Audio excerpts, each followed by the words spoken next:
नमस्कार मंडळी. तर आजच्या व्हिडिओमध्ये आपण बघणार आहोत एकदम साधी आणि सोपी रेसिपी, झुणका रेसिपी. तर मग आपण लगेच आपल्या रेसिपीला सुरुवात करतो. इथे मी 1 वाटी बेसन घेतलेला आहे, 1 छोटा टोमॅटो, 1 मध्यम आकाराचा कांदा आणि 1 शिमला मिरची. शिमला मिरची मी अर्धीच घेणार आहे. कांदा आपण बारीक असा चिरून घेऊ. तुम्ही चॉपरमध्ये सुद्धा बारीक करू शकता, पण इथे मी हातानेच कापून घेणार आहे. एकदम बारीक असा कांदा आपल्याला कापून घ्यायचा आहे. तुम्ही मोठ्या तुकड्यांमध्येही कापू शकता, बारीकच कापावा असे काही नाही. कांदा, टोमॅटो, शिमला मिरची एक एक करून सगळं आपण बारीक चिरून घेऊया. फ्रेंड्स, या रेसिपीला वेगवेगळे नावे आहेत. वेगवेगळ्या भागात वेगवेगळ्या नावाने ओळखतात. कोणी बेसन भुर्जी म्हणते, तर कोणी कोरडे पिठले म्हणते, झुणका म्हणते, तर कोणी साधे पिठलेही म्हणतात. तुम्ही या पदार्थाला काय म्हणता हे कमेंटमध्ये नक्की सांगा.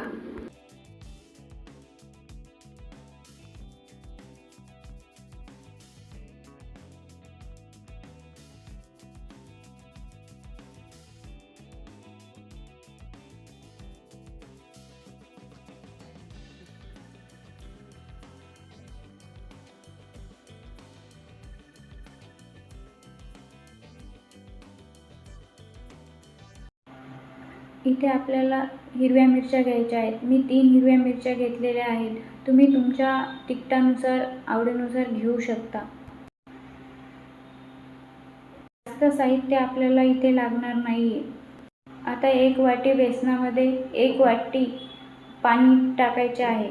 थोडे घट्ट होऊ नये म्हणून जास्त पाणी घेतले तरी चालेल, पण जास्त पातळही करू नये. आता यामध्ये गाठी राहू नये म्हणून चांगल्या प्रकारे एकजीव असं फेटून घ्यायचं आहे. मी अगोदर छोट्या चम्मचने फेटले आहे, नंतर हे फिरकीने फेटून घ्यायचे आहे.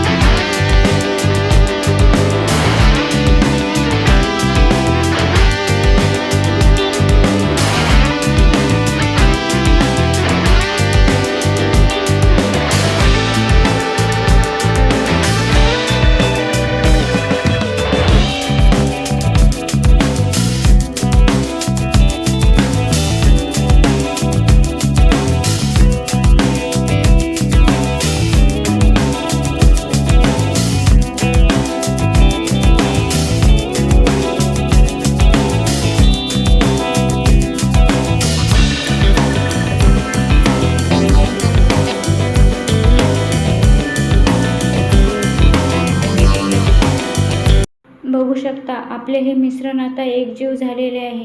याच प्रकारे मिश्रणाची कन्सिस्टन्सी ठेवायची आहे. आता कढईमध्ये मी 3 चमचे तेल घेतलेले आहे. तेल चांगले गरम करून घ्यायचे आहे. ते मध्यम आचेवरच गरम करावे.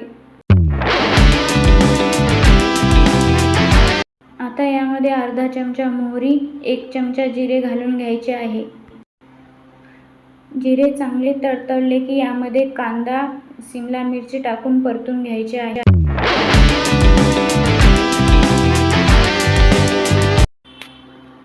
लगेचच यामध्ये हिरवी मिरची टाकून सुद्धा परतून घ्यायचे आहे. कांदा, हिरवा मिरची, शिमला मिरची परतली की यामध्ये टोमॅटो टाकायचा आहे. टोमॅटो चांगला असा भाजून घ्यायचा आहे. आता टोमॅटो, कांदा, हिरवी मिरची चांगली परतली आहे. आता यामध्ये थोडंसं लाल तिखट, हळद, मीठ टाकायचे आहे. लाल तिखट तुम्ही तुमच्या चवीनुसार टाकू शकता. नसेल टाकायचे तरीही चालेल, कारण आपण हिरवी मिरची टाकली आहे. मीठ पण चवीनुसार टाकायचे आहे. माझ्याकडून तो व्हिडिओ कट झाला आहे. आता यामध्ये आपण जे मिश्रण केलं आहे ते थोडे थोडे करून सोडायचे आहे. हे गॅस एकदम स्लो ठेवायचा आहे, हाय फ्लेमवर ठेवायचा नाही, नाहीतर मिश्रण लगेच तळाशी लागू शकते. मिश्रणाला आता हलक्या हाताने फिरवायचे आहे. माझी कढई थोडी पातळ बुडाची आहे, त्यामुळे ते लगेच लागायला लागले आहे. पण हे मिश्रण ओतताना गॅस नेहमी स्लो ठेवायचा आहे. हाय फ्लेमवर ते लगेच लागायला लागते.